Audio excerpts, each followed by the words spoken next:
Okay guys, मैं श्रीवास्तव एक बार फिर से आप सभी का अपने यूट्यूब चैनल जी के आर्ट पे तहे दिल से स्वागत करता हूं।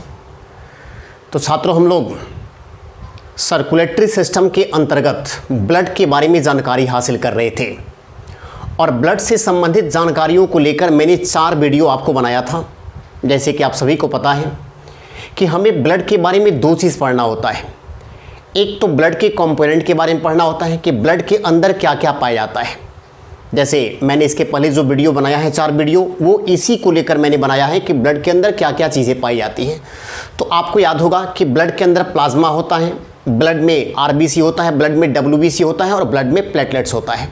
तो ब्लड को कंपोनेंट तो समाप्त हो चुके हैं, लेकिन अब आगे हमें जिसके बारे में जानकारी हासिल करनी है वो हमारा जानकारी आज का बनेगा ब्लड ग्रुप से संबंधित। तो आज हम ब्लड ग्रुप के बारे में जानेंगे। ब्लड ग्रुप जिसको हम कहते हैं रक्त समूह, इसको हम नाम देते हैं रक्त समूह। अब इस पर थोड़ा ध्यान दीजिएगा, ये बहुत ही इंटरेस्टिंग टॉपिक है और इस इंटरेस्टिंग टॉपिक में सवाल बहुत सारे बनाए जाते हैं एग्जाम के दृष्टिकोण से, लेकिन इसमें कंफ्यूजन ज़्यादा होता है। लेकिन अगर आप इसको ध्यानपूर्वक सुनेंगे, समझेंगे, तो मुझे लगता है कि ये चैप्टर आपके आने वाले समय में लिए आपके लिए बहुत अधिक उपयोगी साबित होने वाला है।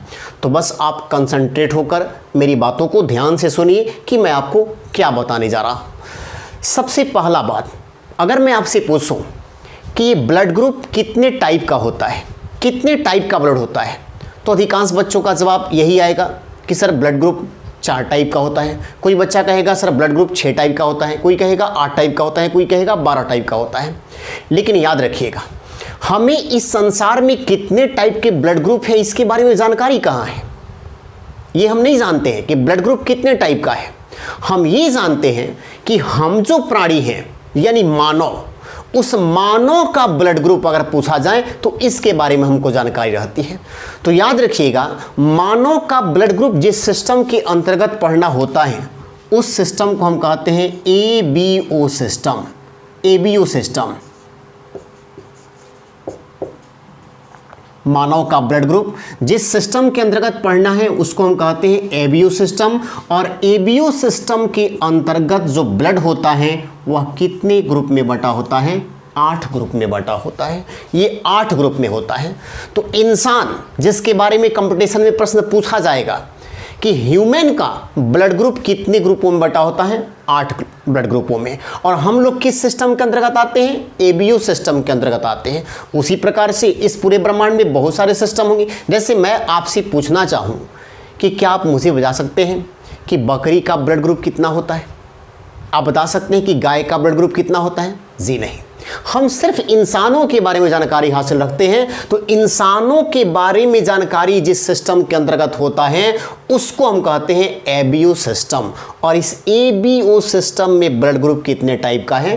8 टाइप का है। यदि इस संसार में कहा जाए कि टोटल कितने सिस्टम है ब्लड ग्रुप के, तो मैं आपको बता दूं कि ये टोटल कितने सिस्टम है? 55 ऐसे सिस्टम है ब्लड ग्रुप के।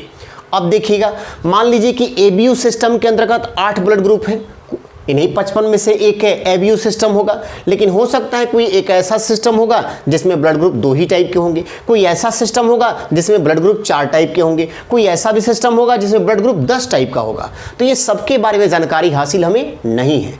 हमें सिर्फ जानकारी हासिल करनी है कि ह्यूमन का जो ब्लड ग्रुप होता है वह किस सिस्टम में आता है। तो ह्यूमन के ब्लड ग्रुप को हम किस में रखते हैं? एबीओ सिस्टम में। और एबीओ सिस्टम के अंतर्गत ब्लड ग्रुप कितने टाइप का होता है? 8 टाइप का। वैसे आप जानते हैं कि 4 टाइप का, लेकिन 4 टाइप पॉजिटिव और 4 टाइप होता है निगेटिव। अगर दोनों को जोड़ें तो टोटल कितने हो जाएंगे? 8 टाइप के ब्लड ग्रुप हो गए। अब यहां पर देखिएगा, ये ब्लड ग्रुप के बारे में जानकारी कैसे मिलती है, ब्लड ग्रुप के बारे में पता कैसे चलता है कि ब्लड ग्रुप क्या है। तो आपको बता दें कि दुनिया में सबसे पहले एक वैज्ञानिक थे जिनका नाम था Karl Landsteiner. Landsteiner, Karl Landsteiner, ये वो वैज्ञानिक हैं जिन्होंने 1900 ईस्वी में ब्लड ग्रुप की खोज की। इन्होंने एबीयू सिस्टम के अंतर्गत जो ब्लड ग्रुप बनता है उसकी खोज की। तो एबीयू सिस्टम के खोजकर्ता बने कौन? Karl Landsteiner. और इन्होंने ये जानकारी पूरी दुनिया को कब दिया था? 1900 ईस्वी में। और जब 1900 ईस्वी में इन्होंने इस तरह के बहुत बड़ी चीज़ों की खोज कर डाली तो इसके चलते इनको 1930 ईस्वी में नोबेल पुरस्कार से सम्मानित किया गया। 30 साल के बाद इस व्यक्ति को ये समझा गया कि यह नोबेल पुरस्कार प्राप्त करने के लायक है, क्योंकि दुनिया के लिए एक बहुत बड़ी चीज़ की इनके द्वारा खोज की गई है। तो कार्ल लैंड एस्टीनर 1900 ईस्वी में इन्होंने ब्लड ग्रुप की खोज की। और इन्होंने जितने टाइप के ब्लड ग्रुप की खोज की वो कौन कौन से ब्लड ग्रुप की खोज की? तो इन्होंने खोज किया था ए ब्लड ग्रुप का, इन्होंने खोज किया बी ब्लड ग्रुप का, और इन्होंने खोज किया ओ ब्लड ग्रुप का। लेकिन हम आपको बता दें कि एक और वैज्ञानिक थे जिनका नाम था डक्सटेलो एस्टर्ली।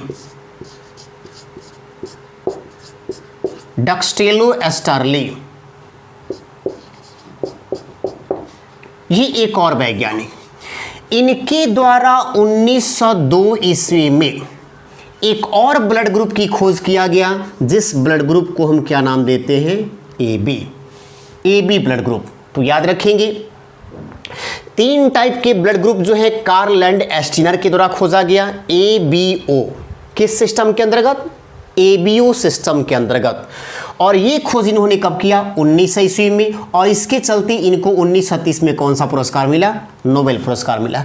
ठीक 2 साल के बाद डक्सटेलो एस्टर्ली के द्वारा 1902 ईस्वी में एक और ब्लड ग्रुप खोज निकाला गया। और जो नया ब्लड ग्रुप खोजा गया वो कौन सा ब्लड ग्रुप रहा? AB blood group. यानी हम कहेंगे कि 1900 से लेकर 1902 ईस्वी के बीच में चारों टाइप के ब्लड ग्रुप खोज लिए गए थे। आपका निगेटिव वाला जो केस है वो केस बाद में आया था, लेकिन शुरुआत में यही 4 टाइप के ब्लड ग्रुप खोजे गए, जिसमें 3 टाइप के ब्लड ग्रुप कार्ल लैंड एस्टीनर ने खोजा और 1 टाइप का ब्लड ग्रुप एबी, यह किसने खोजा? डक्सटेलो एस्टर्ली के द्वारा 1902 ईस्वी में। अब आइए, अब हम ये जानने का प्रयास करें कि इन्होंने किस प्रकार से यह बताया कि किसका ब्लड ग्रुप ए होगा, किसका ब्लड ग्रुप बी होगा, या किसका ब्लड ग्रुप ए बी होगा, या किसका ब्लड ग्रुप ओ होगा।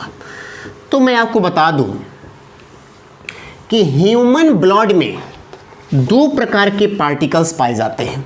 मानव के खून में, रक्त में 2 प्रकार के पार्टिकल्स पाए जाते हैं। और जो 2 प्रकार के पार्टिकल्स पाए जाते हैं उसमें एक पार्टिकल का नाम है एंटीजन। एंटीजन, ठीक है ना, जिसको हम शॉर्ट में लिखते हैं एजी। और दूसरा जो पार्टिकल खोजा गया उस दूसरे पार्टिकल का नाम था एंटीबॉडी। एंटीबॉडी, जिसको हम शॉर्ट में एबी लिखते हैं। तो ह्यूमन के ब्लड में 2 प्रकार के पार्टिकल्स होते हैं, 2 प्रकार के कण होते हैं, एक एंटीजन और एक होता है एंटीबॉडी। तो एक को कहते हैं हम प्रतिजन, एंटीजन को कहते हैं प्रतिजन, और एंटीबॉडी को कहते हैं प्रतिरक्षी। प्रतिरक्षी। अब ध्यान से मेरी बातों को सुनिएगा कि ब्लड के अंतर्गत जो ये 2 प्रकार के पार्टिकल्स होते हैं एंटीजन और एंटीबॉडी, कि ये ब्लड के किस सेल में कौन पाया जाता है। तो ध्यान रखेंगे, अगर डॉक्टर को आपके एंटीजन के बारे में पता लगाना हो, एंटीजन के बारे में जानकारी हासिल करनी हो, तो एंटीजन की जानकारी हासिल करने के लिए वह आपके ब्लड का कौन सा सेल उठाएगा? आरबीसी उठाएगा। याद रखिएगा, यदि डॉक्टर को आपके ब्लड में एंटीजन ज्ञात करना हो कि कौन सा एंटीजन है, तो उसके लिए आपके ब्लड का वो कौन सा सेल उठाएगा? आरबीसी उठाएगा। और यदि डॉक्टर को आपके ब्लड में एंटीबॉडी मालूम करना हो, एंटीबॉडी पार्टिकल्स के बारे में जानकारी हासिल करना हो कि कौन सा एंटीबॉडी पार्टिकल्स हैं, तो इसके लिए वह आपके ब्लड का WBC वाला सेल उठाएगा या फिर प्लाज्मा उठाएगा। प्लाज्मा उठाएगा। ऐसा कैसे हो गया? तो ध्यान रखिएगा, मैंने बताया था कि यदि हम ब्लड में से आरबीसी को लेस कर दें, आरबीसी को घटा दें, तो बाकी का जो ब्लड होता है उसको क्या कहते हैं? प्लाज्मा कहते हैं। यानी प्लाज्मा ब्लड का वह भाग हो गया जिसमें आरबीसी नहीं होता है, आरबीसी नहीं होता है। तो आरबीसी नहीं होता है तो इसका मतलब उसमें क्या होगा? डब्ल्यूबीसी होगा, क्योंकि प्लाज्मा में डब्ल्यूबीसी पाया जाता है। आप ध्यान से सुनिएगा आगे मेरी बात। जब डॉक्टर आपके आरबीसी को उठाएगा, आरबीसी सेल को उठाएगा, तो वह आरबीसी सेल को देखने के लिए इलेक्ट्रो माइक्रोस्कोप का प्रयोग करेगा, और तब जब उसको ब्लड में आरबीसी में एंटीजन ज्ञात करना हो, ये आपका आरबीसी उसने उठा लिया और इस आरबीसी को उसने इलेक्ट्रो माइक्रोस्कोप के ऊपर रखा, ये देखने के लिए कि इसमें किस प्रकार का एंटीजन है। जब उसने देखा तो यह पाया कि इस आरबीसी की बाहरी सतह पर, सरफेस एरिया पर एक इस प्रकार का स्ट्रक्चर बना हुआ है, इस टाइप का स्ट्रक्चर, सी आकार का स्ट्रक्चर बना हुआ है, सी प्रकार का एक स्ट्रक्चर है। तो डॉक्टर ने इसका नाम क्या रखा? तो इसका इन्होंने नाम दिया कि यही है एंटीजन, यही है आपका एंटीजन, एजी। आरबीसी सेल को उठाया, उसको इलेक्ट्रो माइक्रोस्कोप पर रखा, और जब उसने रखा तो उसने पाया कि इसके बाहरी सतह पर एक स्ट्रक्चर दिख रहा है, और वो स्ट्रक्चर ये क्या है? एंटीजन है। और उसने देखा कि दो प्रकार का एंटीजन दिख रहा है, एक दिख रहा है एंटीजन ए और दूसरा दिख रहा है एंटीजन बी। एक दिखा एंटीजन ए और एक दिख गया एंटीजन बी। अब ध्यान से सुनिएगा इधर, यदि डॉक्टर को आपके एंटीबॉडी को देखना होगा तो आपके ब्लड से क्या उठाएगा? डब्ल्यूबीसी को उठाएगा, और डब्ल्यूबीसी का आकार जो होता है वो इरेगुलर होता है, यानी उसका निश्चित आकार नहीं होता है। मान लीजिए कि इस प्रकार से डब्ल्यूबीसी का सेल है, ऐसा डब्ल्यूबीसी का सेल दिखा, और डॉक्टर ने जब देखा तो उसने देखा कि इस डब्ल्यूबीसी के सेल की बाहरी सतह पर इस पर भी एक स्ट्रक्चर दिखाई दिया, और ये स्ट्रक्चर जो दिखाई दिया इसका इन्होंने नाम दिया कि यह एंटीबॉडी है।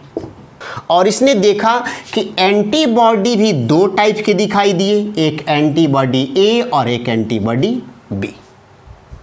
तो दो प्रकार का एंटीजन भी दिखा और दो प्रकार का एंटीबॉडी भी दिखा। लेकिन एंटीजन किस पर दिखा? आरबीसी वाले सेल पर, और एंटीबॉडी किस पर दिखा? डब्ल्यूबीसी पर या फिर प्लाज्मा पर। अब देखिए यहां पर एक और बात समझ लें कि ये एंटीजन जो होता है वो किसका बना होता है? जो ये एंटीजन दो है, एक ए है और एक बी है, ये किससे बना होता है? तो यह बना होता है ग्लाइकोप्रोटीन से, ग्लाइकोप्रोटीन, यह बना होता है ग्लाइकोप्रोटीन। और ग्लाइको का यहां पर मतलब होता है कार्बोहाइड्रेट, कार्बोहाइड्रेट। जब कार्बोहाइड्रेट का पाचन होता है तो वह ग्लूकोज से बदलता है, और ग्लूकोज का पाचन होने के बाद वह ग्लाइकोजन के फॉर्म में आता है। यानी हमारे शरीर के अंदर ग्लाइकोजन के फॉर्म में कार्बोहाइड्रेट पाया जाता है। तो यह कार्बोहाइड्रेट का बना होता है, और साथ ही साथ एक और क्या?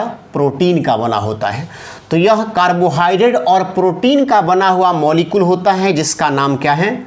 एंटीजन ए और एंटीजन बी। ठीक उसी प्रकार से यह एंटीबॉडी मॉलिक्यूल भी ग्लाइकोप्रोटीन का ही बना होता है, यह भी ग्लाइकोप्रोटीन का बना होता है।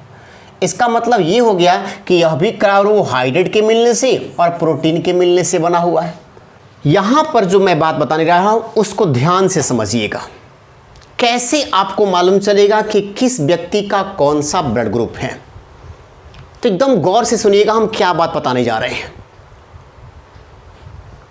आरबीसी के, मैं यहां पर डब्ल्यूबीसी या प्लाज्मा की बात नहीं कर रहा हूं, मैं बात कर रहा हूं आरबीसी के। आरबीसी के सरफेस एरिया पर, जैसे अभी देखिए इलेक्ट्रो माइक्रोस्कोप पर जब देखा गया आरबीसी के सरफेस एरिया को, तो इस पर एक स्ट्रक्चर दिखाई दिया जिसका नाम क्या रखा गया? एंटीजन। कितने टाइप का मिला? एंटीजन ए, और एक टाइप मिला एंटीजन बी। तो आरबीसी के सरफेस एरिया पर जिस टाइप का एंटीजन मिले, चाहे वो एंटीजन ए मिले चाहे वो एंटीजन बी मिले, आरबीसी के सरफेस एरिया पर जिस टाइप का एंटीजन मिलता है वही उस व्यक्ति का ब्लड ग्रुप होता है। एक बार फिर से मेरी बातों को ध्यान से सुनिए। आरबीसी के सरफेस एरिया पर, मैं डब्ल्यूबीसी प्लेटलेट्स की बात नहीं कर रहा हूँ, प्लाज्मा की बात मैं नहीं कर रहा हूँ, मैं बात कर रहा हूँ आरबीसी की। तो आरबीसी के सरफेस एरिया पर जिस टाइप का एंटीजन मिले, चाहे वो एंटीजन ए मिले चाहे वो एंटीजन बी मिले, जिस टाइप का एंटीजन मिलता है वही उसका ब्लड ग्रुप होता है। अब देखिए कैसे, जैसे मान लेते हैं कि आरबीसी के सरफेस एरिया पर डॉक्टर ने जब एंटीजन देखा तो उसको सिर्फ एक ही एंटीजन दिखाई दिया। कौन सा एंटीजन? ए। दो एंटीजन होते हैं, ए भी होता है बी भी होता है, लेकिन इसमें केवल ए ही दिखाई दिया, तो इसका सीधा सा मतलब है कि आपका ब्लड ग्रुप क्या है? ए है। आपका ब्लड ग्रुप क्या हो गया? ये आपका ब्लड ग्रुप ए हो गया। यदि आरबीसी के सरफेस एरिया पर केवल बी एंटीजन दिखाई दिया तो इसका मतलब कि ब्लड ग्रुप बी हो गया। यदि आरबीसी के सरफेस एरिया पर दोनों टाइप का एंटीजन दिखाई दे दिया, यानी ए भी दिखाई दे दिया और बी भी दिखाई दे दिया, दोनों एंटीजन दिखा, तो आपका ब्लड ग्रुप क्या हो जाएगा? आपका ब्लड ग्रुप हो जाएगा ए बी। आपका ब्लड ग्रुप हो जाएगा ए बी। यदि आरबीसी के सरफेस एरिया पर उसको कोई एंटीजन नहीं दिखा, ना ए एंटीजन दिखा ना बी एंटीजन दिखा, कोई एंटीजन नहीं दिखा, इन दोनों में से कोई नहीं दिखा, तो इसका मतलब हो गया कि आपका ब्लड ग्रुप क्या है? ओ है। आपका ब्लड ग्रुप ओ है। अगर एंटीजन ए दिखा तो ब्लड ग्रुप ए, अगर एंटीजन बी दिखा तो ब्लड ग्रुप बी, अगर दोनों एंटीजन दिख गया तो ए बी, यदि दोनों में से कोई एंटीजन नहीं दिखा ओ। ये हो गई पहली बात, ये हो गई मेरी पहली बात। अब दूसरी बात को ध्यान से सुनिएगा। ब्लड ग्रुप तो आप समझ गए कि जो एंटीजन आपके अंदर होगा उसी से आपका ब्लड ग्रुप निर्धारित हो गया। दूसरी बात क्या सुनिएगा, सेम ब्लड ग्रुप में, सेम ब्लड ग्रुप की मैं बात कर रहा हूँ, ये ऐसा नहीं है कि ब्लड ग्रुप ए और blood group B, same blood group, यानी ब्लड ग्रुप ए तो blood group A. Same blood group में जिस टाइप का एंटीजन होगा, सेम ब्लड ग्रुप में जिस टाइप का एंटीजन होगा उसके ठीक विपरीत एंटीबॉडी होगा, उसके ठीक विपरीत एंटीबॉडी होगा। यहां पर हम क्या समझेंगे? जैसे यहां पर देखिए, यहां पर देखिए ये सरफेस एरिया पर हमको एंटीजन क्या दिख गया? ए दिख गया। तो इसका मतलब है कि ब्लड ग्रुप क्या हो गया? ए हो गया। अब सेम टाइप का ब्लड ग्रुप है यानी कि ए है, तो यहां पर जो एंटीबॉडी होगा वो कौन सा एंटीबॉडी होगा? बी होगा। कभी भी एंटीजन ए और एंटीबॉडी ए एक साथ नहीं रह सकते, कभी भी ऐसा नहीं होगा, एकदम विपरीत होगा सेम ब्लड ग्रुप में। यदि यहां पर एंटीजन बी दिखा है तो ब्लड ग्रुप क्या है? बी है। तो एंटीजन बी है इसलिए एंटीबॉडी क्या होगा? ए होगा। एंटीबॉडी ये होगा। और यहाँ पर देखिए, यहाँ पर अगर ए बी आपका ब्लड ग्रुप है तो इसका मतलब कि आपके अंदर कौन सा एंटीजन है? ए बी है। दोनों एंटीजन मौजूद हैं, तो अगर दोनों एंटीजन मौजूद हैं तो कोई एंटीबॉडी नहीं होगा, कोई एंटीबॉडी नहीं होगा। ठीक उसी प्रकार से यहाँ पर क्या समझेंगे कि यदि आपके अंदर कोई एंटीजन नहीं है तभी तो आपका ब्लड ग्रुप ओ है, अगर कोई एंटीजन नहीं है तो आपका ब्लड ग्रुप ओ है, और जब कोई एंटीजन नहीं है तो एंटीबॉडी दोनों आ जाएगा। यहाँ पर कौन कौन? A B. अब इस चीज़ को देखिए मैं कैसे आपको समझा रहा हूँ। यहाँ पर ध्यान से सुनिएगा मेरी बातों को कि किस तरह से मैं ब्लड ग्रुप का निर्धारण कर रहा हूँ, किस टाइप से उसके अंदर एंटीजन होता है और किस टाइप से उस व्यक्ति के ब्लड में एंटीबॉडी होता है। इन दोनों ही चीज़ों को यहाँ पर समझने का प्रयास करते हैं। तो देखिए यहाँ पर मैं लिख रहा हूँ ब्लड ग्रुप, ब्लड ग्रुप, फिर यहाँ पर मैं लिख रहा हूँ एंटीजन, एंटीजन, फिर मैं यहाँ पर लिख रहा हूँ एंटीबॉडी, एंटीबॉडी, फिर मैं यहाँ पर लिख रहा हूँ डोनेट, फिर मैं यहाँ पर लिख दे रहा हूँ रिसीव, रिसीव, और यहाँ पर मैं लिख रहा हूँ प्लस और माइनस। जो ब्लड ग्रुप में प्लस और माइनस होता है उसके बारे में भी बाद में समझेंगे, पहले इसको जरा देख लेते हैं। चलिए, 4 टाइप के blood group A B O A B. ठीक है, ये 4 टाइप के ब्लड ग्रुप हो गए।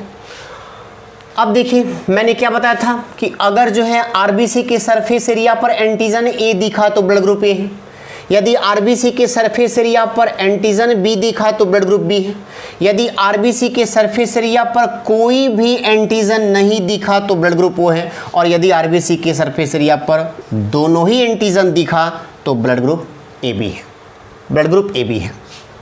अब देखिए एंटीबॉडी की मैंने क्या बताया था बात, यही बताया था कि सेम ब्लड ग्रुप में एंटीजन के विपरीत एंटीबॉडी होता है। अगर सेम ब्लड ग्रुप है तो एंटीजन के विपरीत एंटीबॉडी होगा, अर्थात अगर एंटीजन ए है तो बी एंटीबॉडी होगा। तो एंटीजन ए है तो यहाँ पर बी एंटीबॉडी होगा, यहाँ पर एंटीजन बी है तो यहाँ एंटीबॉडी ए होगा, यहाँ पर दोनों में से कोई एंटीजन नहीं है तो यहाँ पर दोनों एंटीबॉडी होगा, और इसमें आइए यहाँ दोनों एंटीजन हैं तो इसमें दोनों एंटीबॉडी में से कोई एंटीबॉडी नहीं होगा। तो 2 चीज़ें यहाँ पर निकलकर सामने आती हैं, यहाँ पर विशेष रूप से आपको ध्यान रखना है, एक O और एक AB, एक O और एक AB, इन दोनों पर खास तरीके से आप ध्यान दीजिए। देखिए O एक ऐसा ब्लड ग्रुप हुआ जिसके ब्लड ग्रुप में किसी प्रकार का कोई एंटीजन नहीं होता है। O वाले ब्लड ग्रुप का जो व्यक्ति होता है उसमें किसी भी प्रकार का कोई एंटीजन नहीं होता है। तो जब कोई एंटीजन है ही नहीं तो अपना ब्लड किसी को भी दे सकता है, कोई दिक्कत नहीं होगा, कोई दिक्कत नहीं होगा। क्योंकि याद रखिएगा सेम ब्लड ग्रुप में कभी भी एंटीजन और एंटीबॉडी एक समान नहीं होने चाहिए।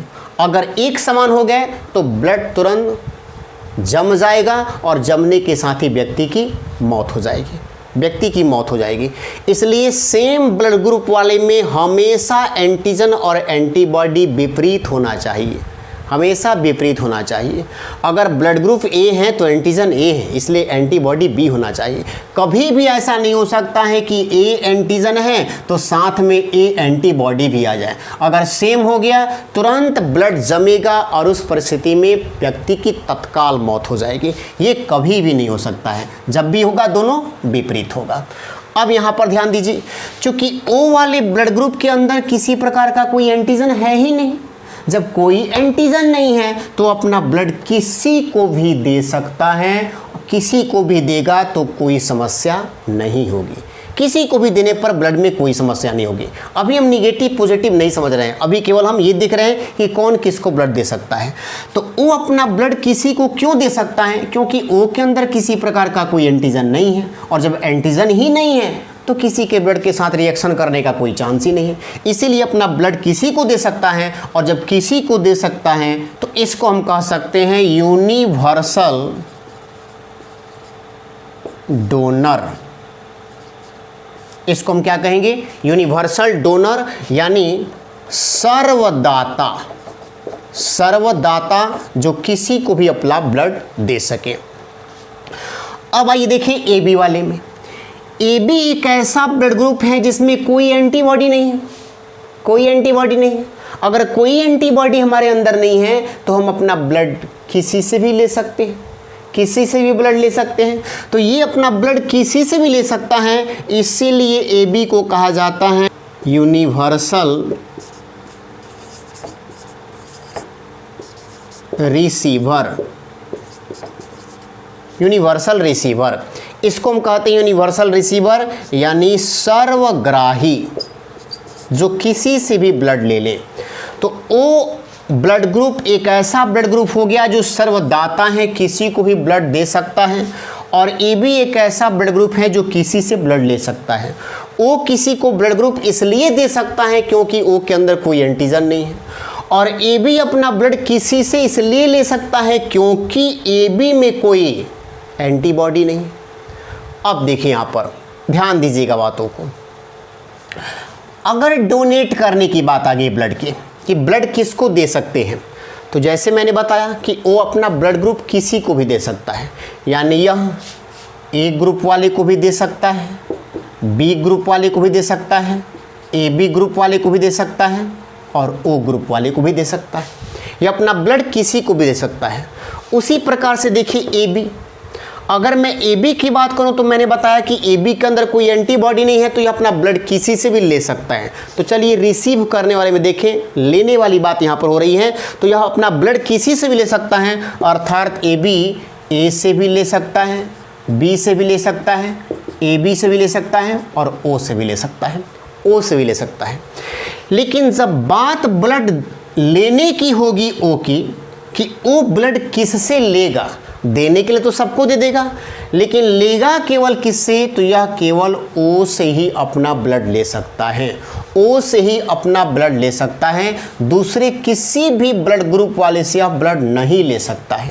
क्यों नहीं ले सकता है, सुनिए। अगर गलती से ओ वाले ने ए से ब्लड ले लिया, ए से ब्लड ले लिया, तो ए में कौन सा एंटीजन है, एंटीजन कौन सा है, ए है, एजी कौन सा है, ए है। यहाँ पर ओ में अगर हम बात करें तो एंटीजन क्या है, कोई नहीं है, लेकिन एंटीबॉडी क्या है, तो एंटीबॉडी इसमें ए भी है और इसमें एंटीबॉडी बी भी है, दोनों एंटीबॉडी है, दोनों एंटीबॉडी है। तो यहाँ पर क्या समस्या आएगा कि ये दोनों चीज़ें एक समान हो गई। फिर मैंने बताया ना कि एंटीजन और एंटीबॉडी अलग अलग होना चाहिए, अगर एंटीजन ए है तो एंटीबॉडी बी होना चाहिए, लेकिन यहाँ पर क्या हो गया, एंटीजन ए हो गया और एंटीबॉडी भी ए हो गया। तो यहाँ पर जैसे मैच करेगा ब्लड, तुरंत क्या होगी, व्यक्ति की तत्काल मौत हो जाएगी। अब देखिए ए बी वाले के बारे में क्या है कि ए बी अपना ब्लड जो है किसको दे सकता है, तो अगर देने की बात होगी तो यह अपना ब्लड केवल ए बी को ही देगा, बाकी किसी को भी अपना ब्लड ये नहीं दे पाएगा, क्योंकि बाकी किसी को ही ब्लड देगा तो उसके साथ समस्या हो जाएगी कि फिर वही एंटीजन और एंटीबॉडी दोनों एक ही हो जाएंगे, तत्काल व्यक्ति की मौत होगी। तो इस 4 कंडीशन को आपको बिल्कुल याद रखना है, ये 4 कंडीशन तो आपको बिल्कुल याद रखना है कि अपना ब्लड ये किससे ले सकता है और किसको दे सकता है। अब देखिए यहाँ पर ए वाले का कंडीशन देखा जाए, ए जो ब्लड ग्रुप वाला व्यक्ति है ये ब्लड किसको दे सकता है, तो एक तो जो ए ब्लड ग्रुप वाला है वो तो ए को देगा ही देगा, इसमें तो कोई शक नहीं है, और साथ ही साथ यह किसको दे सकता है, और तो ये दे सकता है और किसको, ए बी वाले को, क्योंकि ए बी किसी से भी ब्लड ले सकता है। देखिए ये किसी से भी ब्लड ले सकता है, इसलिए हम कहेंगे कि यह अपना ब्लड जो है ए बी वाले को भी दे देगा, ए बी को भी दे देगा। उसी तरह से देखिए बी में, यदि हम बी ब्लड ग्रुप वाले की बात करें तो ये तो बी को देगा ही देगा, ये तो बी को देगा ही देगा, और साथ ही साथ बी अपना ब्लड ग्रुप और किसको दे सकता है, ए बी वाले को भी दे सकता है। इसलिए बी ए बी वाले को दे सकता है कि क्योंकि ए बी सर्वग्राही है, वह किसी से ले सकता है। जब आप किसी से ले सकते हैं तो आपको दे सकते हैं, कोई दिक्कत नहीं है। अब देखिए यहाँ पर अगर मैं रिसीव करने की बात करूँ कि ये ए अपना ब्लड किससे रिसीव करेगा, तो एक तो स्वयं से रिसीव करेगा, ए ब्लड ग्रुप वाला है तो ए से तो रिसीव कर ही लेगा, साथ ही से साथ या और किससे ले सकता है ब्लड, ए और किससे ब्लड ले सकता है, तो मैंने बताया ना कि ओ अपना ब्लड किसी को भी दे सकता है। तो अगर किसी को भी दे सकता है तो ए चाहे तो वह इनसे ले सकता है, यानी कि वो यहाँ पर हो गया। उसी तरह से मैं अगर बी की बात करूँ तो बी अपना ब्लड जो है, बी अपना ब्लड बी से तो लेगा ही लेगा, और किस से ले सकता है, तो यह और किस से ले सकता है, ओ से ले सकता है, ये ओ से ले सकता है। ये हो गया आपका पूरा चार्ट, ये हो गया आपका पूरा चार्ट जो मैंने बताया कि कितने टाइप का ब्लड ग्रुप है और कौन किसको ब्लड दे सकता है और कौन किससे ब्लड ले सकता है। अब यहाँ पर थोड़ा समझेंगे पॉजिटिव और नेगेटिव का केस। पॉजिटिव और नेगेटिव का केस, ये केस कैसे बनता है, ये केस कैसे बनता है, तो ध्यान दीजिएगा यहाँ पर क्या मैं बात बताने जा रहा हूँ। 1940 में कार्ल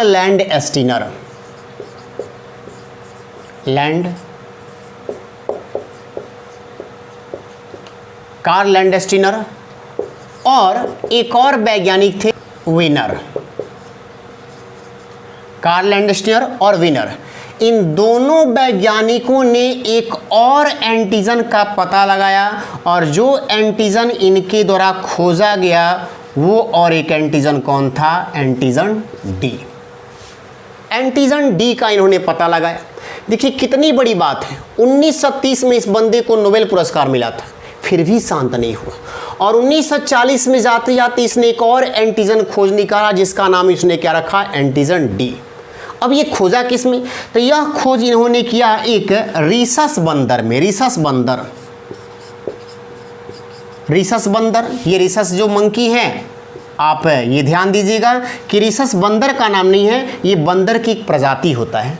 रीसस बंदर का जो प्रजाति था, इसके ब्लड को लिया गया और इसके ब्लड के आरबीसी को लिया गया। क्योंकि मैं बता चुका हूँ इस बात को कि कभी भी अगर एंटीजन के बारे में पता लगाना होगा तो उसके लिए हम उसका क्या लेंगे, आरबीसी लेंगे। आरबीसी के सरफेस एरिया पर देखेंगे किस टाइप का एंटीजन है। तो क्या मालूम चला कि इस टाइप से इसके आरबीसी के सरफेस एरिया पर कुछ डॉट डॉट स्ट्रक्चर दिखाई दिए, डॉट डॉट स्ट्रक्चर दिखाई दिए। इसका पहले इस टाइप का स्ट्रक्चर कभी दिखाई नहीं दिया। तो इसने क्या कह दिया कि ये जो स्ट्रक्चर हैं, जो स्ट्रक्चर मिला है, यही है आपका एंटीजन डी, एंटीजन डी। तो एंटीजन डी इसने प्राप्त किया। अब यहाँ पर ध्यान देंगे कि एंटीजन चूंकि डी किस में मिला, रीसस बंदर में, इसीलिए इस एंटीजन का क्या नाम रखा गया, आरएच फैक्टर। तो ये सुनते होंगे आप आरएच फैक्टर के बारे में। तो आरएच फैक्टर क्या है, तो आरएच का मतलब यहाँ हो गया रीसस पर। रीसस नाम के बंदर के ऊपर जब उसके ब्लड के आरबीसी को लेकर उसमें एंटीजन का पता लगाया गया तो मालूम चला कि उसमें एक और प्रकार का एंटीजन पाया गया, जिस एंटीजन का क्या नाम रख दिया गया, डी रखा गया। तो अब इन्होंने क्या कहा, इन्होंने कहा कि जिसके ब्लड में ये एंटीजन डी पाया जाएगा, जिसके ब्लड में ये एंटीजन डी पाया जाएगा, उसका ब्लड होगा आरएच पॉजिटिव, यानी पॉजिटिव ब्लड। जिसके आरबीसी में ये तीसरा एंटीजन डी नहीं प्राप्त किया जाएगा, उसका ब्लड होगा आरएच नेगेटिव, आरएच नेगेटिव। तो जिसके ब्लड में आरबीसी की जब जांच करने के बाद ये तीसरे टाइप का एंटीजन मिल गया तो उसका ब्लड पॉजिटिव, और जिसमें नहीं मिला उसका ब्लड नेगेटिव। जैसे यहाँ पर देखिए, यहाँ एंटीजन ए है, ब्लड ग्रुप क्या है, ए है। अब ये ब्लड ग्रुप ए जो है मान लेते हैं कि ये पॉजिटिव है, तो इसका मतलब ये हो गया कि ये जो पॉजिटिव दिखा तो ये आरएच फैक्टर इसमें पाया गया, यानी कि इसमें जो तीसरे टाइप का एंटीजन है वो मौजूद है, इसमें तीसरे टाइप का एंटीजन मौजूद है। लेकिन अगर ये ए माइनस होता, ये ए माइनस होता तो इसका मतलब है कि इसके ब्लड में तीसरे टाइप का एंटीजन मौजूद नहीं है।